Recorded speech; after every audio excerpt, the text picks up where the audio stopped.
ይህ የምፅዓቱ አዋጅ ነጋሪ አገልግሎት ወቅታዊና ዕለታዊ ወጎችን በማቅረብ ትንታኔ የምንሰጥበት የተለያዩ እንግዶችንም በመጋበዝ የምናቀርብበት መድረክ ነው።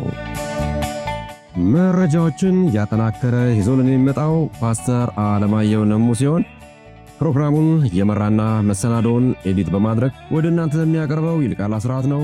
መልካም ጊዜ። ሻሎም ሻሎም፣ ውድ የተከበራችሁ የምፅዓቱ አዋጅ ነጋሪ አገልግሎት ቤተሰቦች በድጋሚ ተገናኝተናል። ምሽቱን እንግዲህ በሌላ መረጃ ወደ እናንተ መተናል። ቀደም ሲል ከሰዓታት በፊት አንድ መረጃ አጋርተናችሁ ነበረ። ያንን መረጃ ደግሞ እንድታደምጡ ግብዣችን ነው።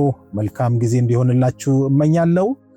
ይልቃል አስራት ነኝ ከምፅዓቱ አዋጅ ነጋሪ አገልግሎት። አድማጮቻችን እንግዲህ ለምሽቱ ደግሞ ይዘን የመጣነው መረጃ እንደተለመደው መረጃውን ደግሞ አሰባስቦ ይዞልን የመጣው ወንድማችን ፓስተር አለማየሁ ነው። እንግዲህ እነዚህ መረጃዎች የሚጠቁሙን አንድ ነገር ነው። የክርስቶስ ዳግም መምጣት በመቃረብ ላይ መሆኑንና የዚህ ዓለም ገዢ የሆነው አውሬ መንግስቱን ለጊዜውም ቢሆን የሚመሰረትበትን ሲስተም በማውረድ ብቅ ለማለት ዓለምን እያመሰ ያለበት ሰዓት ነውና እኛ ምንድነው ማድረግ ያለብን? አስተውለን ራሳችንን ዝግጁ እንድናደርግ ጠቋሚ መረጃዎች ናቸውና በጥሞና እንድታዳምጡን በጌታ ፍቅር እናሳስባለን። መስመር ላይ ፓስተር አለማየሁ እንደተለመደው መረጃዎችን ይዞልን መጥቷል።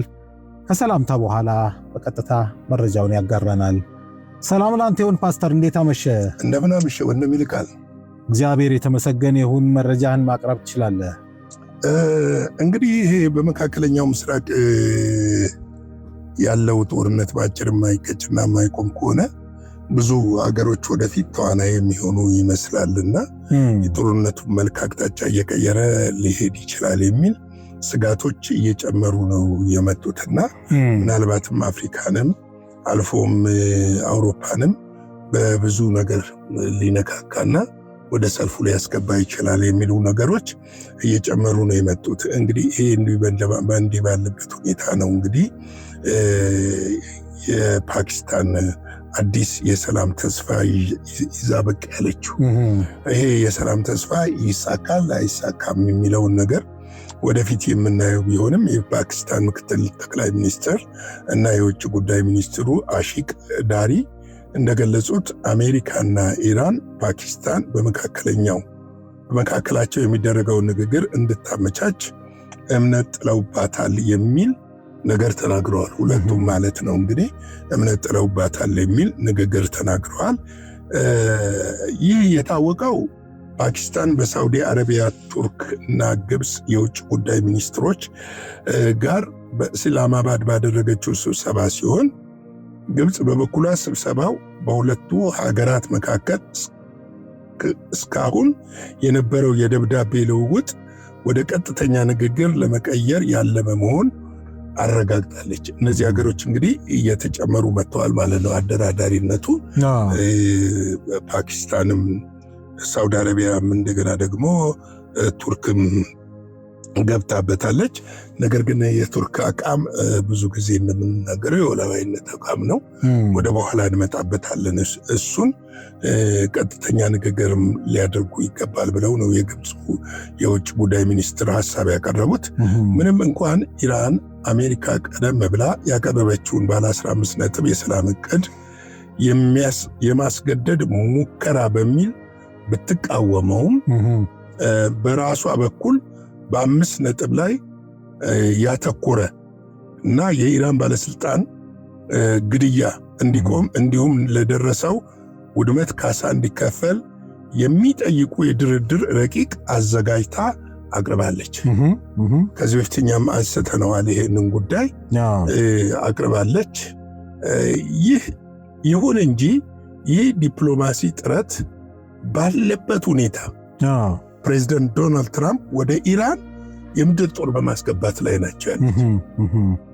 ለዚህ ነው ምን ያህል ይሳካል ብዬ መጀመሪያው ያነሳውልህ ምክንያት እንዲሳካል ወይ ይሄ ነገር እውነት ወደ እዚህ ወደ መድረኩ ወደ እውነተኛው ሰላማዊ ስምምነት ይመጣል ወይ ብዬ ያልኩበት ምክንያት ለዚህ ነው። ምክንያቱም አንድ በኩል መሳሪያ ይዘህ አንድ በኩል ሰላም የሚለው ነገር በእርግጥ በዓለም ላይ ያለ የፖለቲካ መርህ ይሄ ነው። እየተዋጋህ ተደራደር የሚል መርህ እንዳለ አውቃለሁ።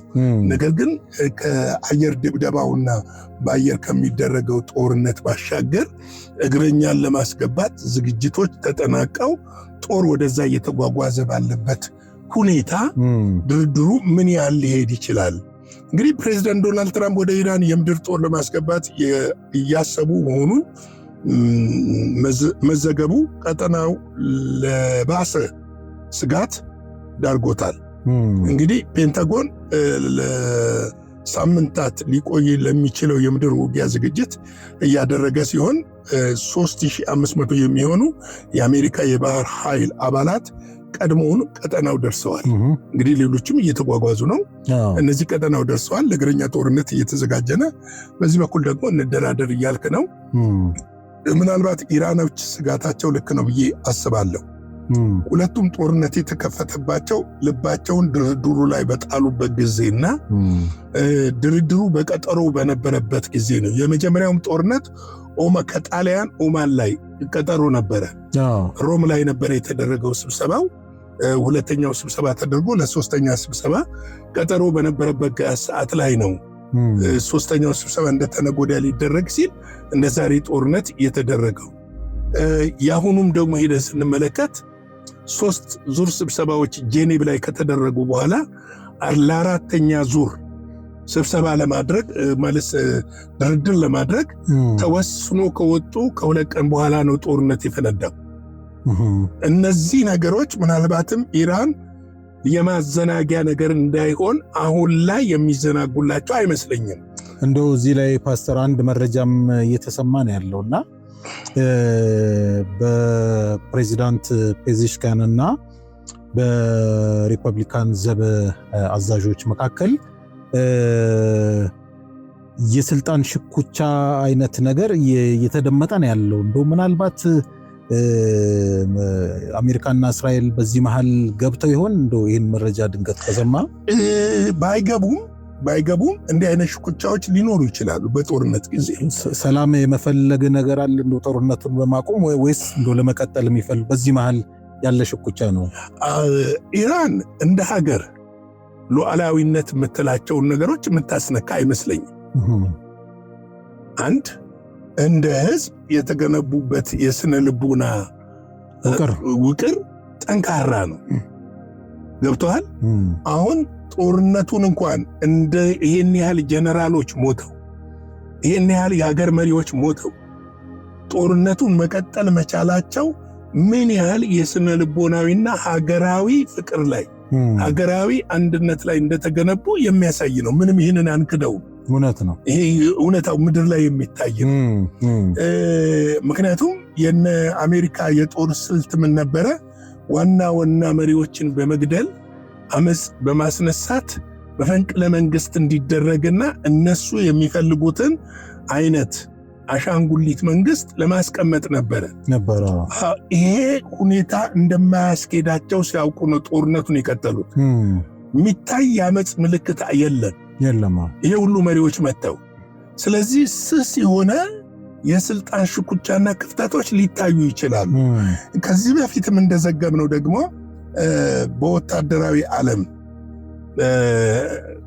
እንደመቆየት ከመቆየት አንጻር ለምሳሌ እዝ አለ፣ ሁልጊዜ መሪ አለ፣ ሁለተኛ ሶስተኛ ክፍለ ጦር አዛዥ አለ፣ ምክትል አዛዥ አለ፣ ዘመቻ ሰንሰለት ማለት ነው፣ ብርጌድ አዛዦች አሉ። ለምሳሌ የሆነ ሄድ ኳርተሩ ቢመጣ የሚቀጥለው ኳርተር ይዞት ይቀጥላል ጦርነቱ።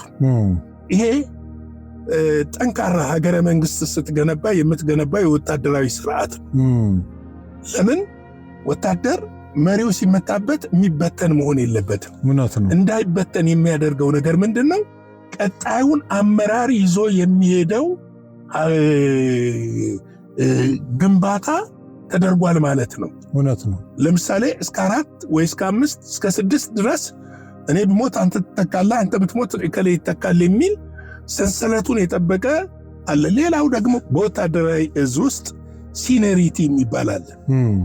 ሲኒሪቲ እኩል 100 አለቃ ሆነው በቁጥር የሚቀድመው አለ። ያ የሚቀድመው ሰውዬ ሲነር ነው። ሲኒሪቲ ይከበራል። ይሄ ወታደራዊ ደንብ ነው፣ ኢንተርናሽናልም ነው ይሄ እና ከዚህ አንጻር አሁን እነሱ የሚያስቡት ነገር ያስኬዳሉ ብትለኝ ላያስኬድ ይችላል። ስለዚህ ይህ ድርድር ይሳካል አይሳካም፣ ይህ ዝግጅት ባለበት ሁኔታ የሚለውን ነው። እንግዲህ ፔንታጎን ይህንን እያደረገ ነው ያለው።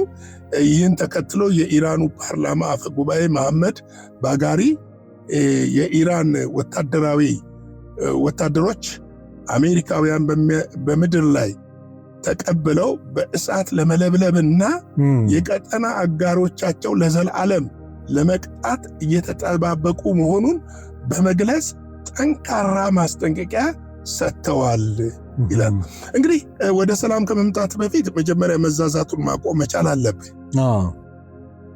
መዛዛቱን ማቆም መቻል አለብህ። ሁለተኛም ፍሌክሲቢሊቲ መፈጠር አለበት። ለመነጋገር ፈቃደኛ ነኝ ወይ የሚል አሁን እና አሜሪካ እየተከተሉ ያሉት ስልት ምንድነው? ጫና በመፍጠር ኢራንን ወደ ድርድር ማምጣት ነው። ልክ ነው። ይሄ ደግሞ ዘላቂ የሚባለውን እንኳን ሰላምም ቶክስ ማቆምም አያመጣም። እያየነው ስለሆነ ስለዚህ ምንድነው አሜሪካም ከልቧ ፈቃደኛ ነች ወይ? አሜሪካ ብትደራደር እስራኤል ትደራደራለች ወይ? እስራኤል ጦርነቱን አትቀጥልም ወይ? እነዚህ መታየት የሚገባቸው ጉዳዮች ናቸው። እንግዲህ ይሄ ሁሉ በመናወራበት ጊዜ ነዳጅ በበርሜል 112.57 ገብቷል በበርሜል። እንግዲህ ይሄ ሁኔታ እየቀጠለ ከሄደ ሊጨምር ይችላል ማለት ነው። የእግረኛ ጦር ደግሞ ከገባ የበለጠ እየጨመረ ሊሄድ ይችላል።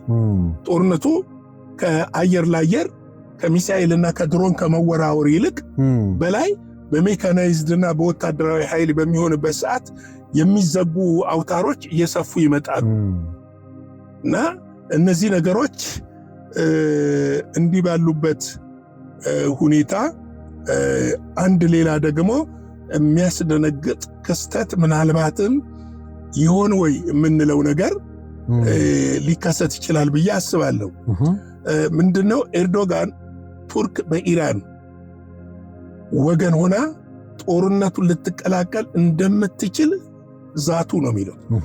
ከምን ይውለ አሜሪካኖቹ በእግረኛ ለመግባት ሲያስቡ ኩርዲስታኖቹን ነው ይዘው የሚገቡ። ከዚህ በፊት ዘግበነዋል። ኩርዲስታኖች ኢራን ውስጥ አሉ፣ ሶሪያ ውስጥ አሉ፣ ኢራቅ ውስጥ አሉ፣ ቱርክ ውስጥ አሉ። 4 ሀገር ነው ያሉት። እነዚህን ደግሞ የምታደራጅና የምታስታጥቀው ማነች? አሜሪካና እስራኤሎች ናቸው። ኔሽን እንዲሆኑ አይፈለግም። ማብረጃ ናቸው እነሱ። ገብተዋል። የቱርክ መንግስት የሆነ መታበይ ሲጀምር በእነሱ በኩል እንቅስቃሴ ትጀምርና እንትን ትለዋለ። ገብተዋል። ነግበኔ ነው አለን አጠገብነን ትለዋለ እሳት እየለኮስክ። ይሄ ልብ ከየት መጣ? የቱርኩ የህልውና ጉዳይ ነዋ። አይ የህልውና ጉዳይ መሆኑ አለመሆኑ ሳይሆን ግጥሚያው እኮ ከእስራኤልና ከአሜሪካ ጋር ሊሆን ነው። ነገ ይዞራላ ነው ልል የፈለግኩት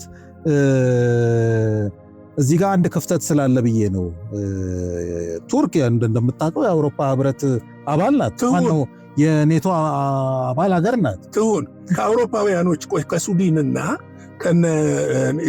ከስካንዲቪያና የሚባሉ ሀገሮች ጋር ጥለኛ ነች። ለምንድን ነው ጥለኛ የሆነችው? ፒኬኬ የሚባለውን ይሄ የቱርክ ሰራተኞች ፓርቲ ነው የሚለው ኩርዲስታንን ያቀፈው ማለት ነው። ለእነሱ መሪዎች መጠለያ ስለሰጡ ነው አይደል እንዴ? ወደ ኔቶ እንኳን እንዳይገቡ እኮ ስትከለክል ነበረ። ልክ ነው። ተመልከት፣ ስትከለክል ነበር። ይሄንን ከየት ነው የመጣው? የህልውና ጉዳይ ነው። ምንም ነገር እኮ ይኸውልህ፣ ቤትን ሳንኳኳ ሲቀር በድምፅ ልትቃወም ትችላለህ፣ ሐሳብ ልትሰጥ ትችላለህ። ቱርክ እኮ ለማደራደር የምትወጣው እሳቱ ወደ እሷ እንዳይመጣ ነው። ፖለቲካዊ ጌም ነው ይሄ ነገር። ለመሰለ ይሄን ያልኩበት ምክንያት ቱርክ ከበስተኋላዋ ሩሲያ አለች ወይ? አንደኛ የኔቶ ሀገር አባል ሀገር የሆኑ ሰዎች ማነው ሀገራት እርስ በርስ ሊዋጉ አይችሉም። ማነው የኔቶ አባል ሀገራት? አሜሪካ የኔቶ አባል ሀገር ናት እኮ። አሜሪካ ከማን ጋር እየተዋጋች ያለችው? ከኢራን። ኖ አልገባህም። አሁን ቱርክ ኢራንን አግዛ ብትገባ ከአሜሪካ ጋር እንዴት ትዋጋለች? አዎ ይሄ ነገር ጌም ነው ወይ ፖለቲካዊ ጌም አለ ወይ? እዚህ ጋር ፖለቲካዊ ጌም አይደለም። ለምሳሌ የኩርዲስታንን ኃይል የምታጠናክር ከሆነ የኩርዲስታኖች ፍላጎት ምንድን ነው? ከተቻለ ሀገር መሆን ገብቷል። ባሉበት ትሪቶሪ ከሶሪያም የሆነ ወስደው፣ ከኢራቅም የሆነ ወስደው፣ ከኢራንም የሆነ ወስደው፣ ከቱርክም የሆነ ወስደው አገር መሆን ካልተቻለ ደግሞ እነሱ በሚኖሩበት አገር ውስጥ በኃይልና በተጽዕኖ ወደ ስልጣን መውጣት ነው።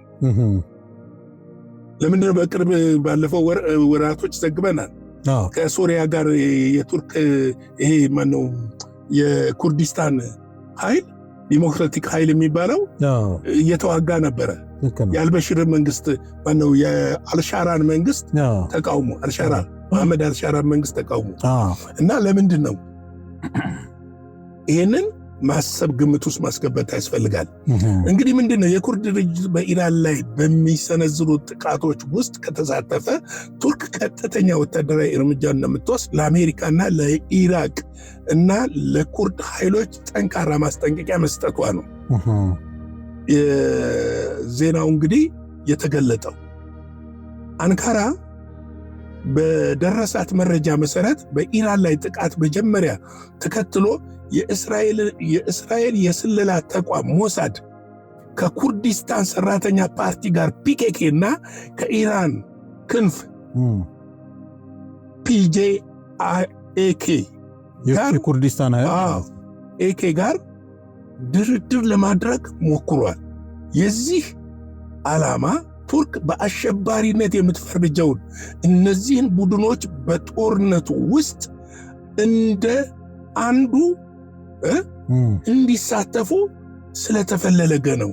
እንዴት ሆነው እንደ ተላላኪ ተደርገው እንዲሳተፉና ቱርክን ጦርነቱ ላይ ኢራን ጋር ያለው ድንበር ይዋሰናሉ ትኩረት እንዳታደርግ ለማድረግ ለመውሰድ ወይም ደግሞ እነዚህን ሀገሮች አቀናይቶ የኢራን ደጋፊ የሆኑ አሁን ኢራቅ ውስጥ የኢራን ደጋፊ የሆኑ ሚሊሻዎች አሉ። በእነሱ ላይ ዘመቻ ለመክፈት የመሳሰሉትን ነገር ነው ለማድረግ እየተሞከረ ያለው። እንግዲህ ፕሬዝዳንቱ ኤርዶጋን ከአሜሪካ ፕሬዝዳንት ዶናልድ ትራምፕ ጋር በስልክ ባደረጉት ውይይት እንዲህ ያለውን እቅድ በጽኑ ተቃውመዋል። የቱርክ አቋም የኢራንን የግዛት አንድነት በመጠበቅ ረገድ ግልጽ መሆኑን ያስታወሱት ኤርዶጋን ልክ በሶሪያ እንደተደረገው ሁሉ እነዚህ ምንም አይነት ሁኔታ ቢፈጠር ወታደራዊ ጣልቃ ገብነት እንዲያደርጉ አይፈለግም። ስለዚህ አሜሪካኖቹ ደግሞ ምንድነው የሚፈልጉት? ኩርዲስታንን እጅግ በሆነ በዘመናዊ መሳሪያ አስታጥቀውታል። ገብቷል? አስታጥቀውታል። እሱ በዚህ በኢራቅ በኩል እና በዚህ በሶሪያ በኩል ባሉ ድንበሮች በቱርክ በኩል በተለያየ በኩል ባሉ ድንበሮች ተጠቅመው ጦርነት ይከፍታል። እነሱ ደግሞ በባህሩ በኩል አየር ወለዶቻቸውንና ሌሎችን በማስገባት ኢራንን በእግረኛነት መግጠምና ኃይል መበታተን የሚለውን ስትራቴጂ ለመጠቀም ነው። ይህንን ስትራቴጂ ለመጠቀም ደግሞ ቱርክ ኖ አለች። የኢራን የግዛት ህልውና ይጠበቃል አለች። እንደው እዚህ ጋር ፓስተር ከትላንት ወዲያ ነው ብቻ ሰሞኑን ዘግበናል እኔ እናንተ እስራኤል ከኢራን በመቀጠል ከፍተኛውን ትኩረት ያደረገችው ቱርክ ላይ ነው። በተለይ የቀድሞ ከናታንያሁ በፊት የነበሩት ጠቅላይ ሚኒስትር ቤኔት ይመስሉኛል ስም ካልተሳሳትኩ የሚቀጥለው ኢራን ቱርክ ናት በማለት ፓርላማ ላይ ያቀረቡትን ሐሳብ እንግዲህ እንደ አንድ ትኩረት እየተወሰደ ነው። ስለዚህ አሁን ተስባ እየገባች ነው ማለት ነው ቱርክ። ቀጣይ ደግሞ ማን እንደሆነች ደግሞ ሌላ ጊዜ አድብታ ያለች። እኔ ከሱ ይልቅ ሕዝቅኤል 38 እና 39 ምዕራፍ እሱ ነው የሚመጣብኝ። ቱርክ ከእስራኤል በስተየት ነች? በስተሰሜን ነች። በስተሰሜን ነች። ገብቶሃል? ምናልባትም የቱርክ ወደዚህ ጦርነት መግባት የጎግ ማጎግ ጦርነትን ያስነሳ ይሆን? ለምሳሌ ሩሲያን ነው የጠቀስነው ከዚህ በፊት። ሩሲያ ስትራቴጂካዊ የሆነ ድጋፍ እያደረገች ነው ያለችው በዚህ ጦርነት። ያው አስተባባሪ ናት። ድጋፍ እያደረገች ነው ያለችው፣ አለችበት በለው። ምንም ጥያቄ ነው። ምንም የግዴታ ወታደር አዋጣ መዋጋት የለባት። መረጃ ከወታደር በላይ ነው። ልክ ነው። ድሮኖችን፣ የተለያዩ መሳሪያዎችን መስጠትም ከባድ ነው። የሳተላይት ስለዚህ እኔ ከሱ ይልቅ የጎግ ማጎግ ጦርነት ሊከሰት ይሆን ወይ? ይሄ አሁን ለዚህ ነው አውሮፓን ስቦ ሊገባ ይችላል፣ እነ ፓኪስታንን ስቦ ሊገባ ይችላል። ሰላም ስምምነቱ የማይሳካ ከሆነ በዚህ መሃል ደግሞ አንዱ መስጊዱን ይመታውና ጦርነቱን ወደ ለየለት የሃይማኖትም ጦርነት ሊከቱት ይችላሉ፣ ሊፋፋም ይችላል። ስለዚህ ምርጫው ምንድነው? እንግዲህ ይሆናል አይሆንም እሱ ሌላ ነው። ድርድሩ ከተሳካ ምናልባት ለጊዜውም ቢሆን ቀለል የሚል ነገር ይኖራል ብዬ አስባለሁ። እንግዲህ የሁሉ ምን ተነትንላችሁ ዘመኑ ምን እንደሚመስል እንድታውቁ ነው። ዘመኑ እኛ አሁን ከጓዳችን ሽሮ በርበሬ ዘለን ወይም ከኑሯችን አልፈን ዓለም እየሄደበት ያለውበትን መንገድና የመጨረሻው ዘመን ምን እንደሚመስል ልናስብ፣ ልንዘጋጅ፣ ልንጸልይበት ይገባል። እውነት ነው። እና እኛ እንደ ሕዝበ ክርስቲያኑን ለማንቃት ነው፣ ቤተ ክርስቲያን እንድትነቃ ነው። ይሄ ሁሉ ትርምስ አንድ ነገር ነች፣ እሱም አውሬውን ማንገስ ነው። እውነት ነው። መቅደሱን መስራት ነው፣ ሌላ አይደለም ይሄ ሁሉ ትርምስ። ስለዚህ ይህን ለማለት ነው። የጌታ ጸጋ ሰላም ከእናንተ ጋር ይሁን። መልካም ምሽት፣ ተባረኩልን። ሻሎም። እግዚአብሔር አብስቶ ይባርክ። ፓስተር እንግዲህ ይህ ሁሉ ትርምስ ምንን ለማድረግ ነው ብለህ ስትናገር ምን ትዝ አለኝ? መንገዶች ሁሉ ወዴት ያመራሉ የሚለው ወደ ሮም የሚለው ነገር ትዝ አለኝና እንግዲህ ጥርጊያ መንገድ እየተጠረገለት ነው ያለውና አውሬው ምን እየሰራን ያለ ነው? እንግዲህ አሁን ላይ ካልነቃን መቼ ልንነቃ ነው? እና እንግዲህ አንቀላፍተው ሳሉ እነዛ 5ቱ ቆነጃጅት የደረሰባቸውን ለእናንተ መናገር አይገባንም። እንደዛ መሆን ተገቢ ነው ብለን ባናስብም እንደተዘጋጁቱ ቆነጃጅት ደግሞ መሆን ብልህነት ስለሆነ እንግዲህ ይህን መረጃ የምንሰማ ወገኖች ዓለማችን እንደዚህ ነው እየመሰለች ያለችው። እንደ እግዚአብሔር ቃል ሁሉም መስመሩን ይዞ ፍጻሜውን እያገኘ ስለሆነ አሁን ላይ ልንነቃ ይገባል የሚል መልእክት ማስተላለፍ እንወዳለን። ውድ አድማጮች እንግዲህ ለዛሬ የሰኞ ሁለተኛው መረጃችን የምሽቱ ይህንን ይመስላል። እግዚአብሔር ፈቃዱ ከሆነ ደግሞ በነገው ዕለት በሌላ መረጃና መልእክት ተመልሰን እንመጣለን። እስከዚያው ድረስ እግዚአብሔር ምሕረት፣ ቸርነት፣ ጥበቃ አይለየን እንላለን። መረጃውን አጠናክሮ ይዞልን የመጣው ወንድማችን ፓስተር አለማየሁ ነው። እኔም ፕሮግራም በመምራት ከእናንተ ጋር ነበርኩኝ። መልካም ጊዜ ይሆንላችሁ። ሻሎም። ለዛሬ ይዘን የመጣነው ወቅታዊ መረጃ ይህንን ይመስል ነበረ። በሌላ ጊዜ በሌላ መሰናዶ እስከምንገናኝ ሰላም ለእናንተ ይሁን።